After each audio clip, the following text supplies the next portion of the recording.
You can see I was not kidding. Mike, what is this lovely piece of machinery you got here? This is the Frankford Arsenal FX-10. This is our first progressive press.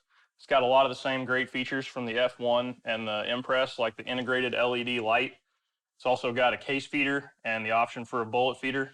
One great feature of this press is the spring-loaded case retaining tabs, so it allows for one-handed insertion and removal of cases. Oh, that's awesome. Yeah, Because that could be a big bugaboo of running. Something goes wrong and you got to start over. That's always a big time sink on progressives, is any mistake makes you clear the whole shell plate. You've got to either take out the tabs or try to wiggle them back in around that continuous spring. So we tried to address that with this feature. So our first station is case feed. So as the press is cycled, it picks up a tube from the collator and inserts it into the shell plate. And the next station is decap.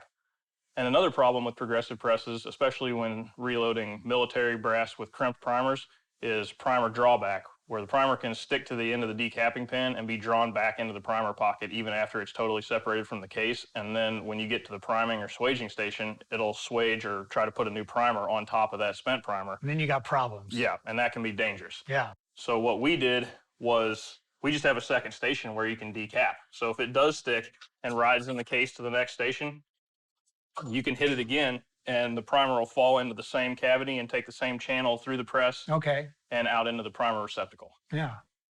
So this press does have on-press swaging. So station 3 is swage. Station 4 is prime. And I've also got a neck expander in that station on this machine. Station 5 is open, and that could be, it could be trim, it could be neck expansion. Station 6 is powder drop, and our powder measure is really unique because it has this proprietary safety where the safety rod comes down to the bottom of the press and it passes through this channel and it's got this lock nut on it. So you can see that right now I can't raise the powder measure.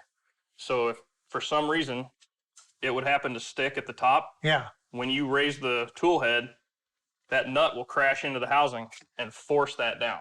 So you can't get to the end of reloading and realize that your powder measure hasn't been cycling. Right. So our next station is powder check. And the next station is what I'm really proud of on this, which is the bullet feed station.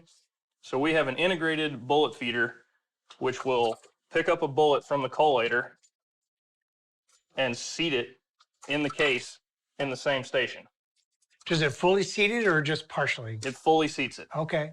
So that allows us to have all these functions on the press, like bullet feed and neck expand and trim and powder check, and still have enough stations to do a seat and a crimp operation separately.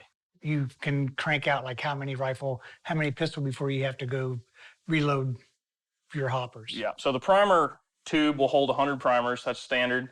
The collator will probably hold about 200 pieces of 223 brass, maybe as many as 500 pieces of pistol brass.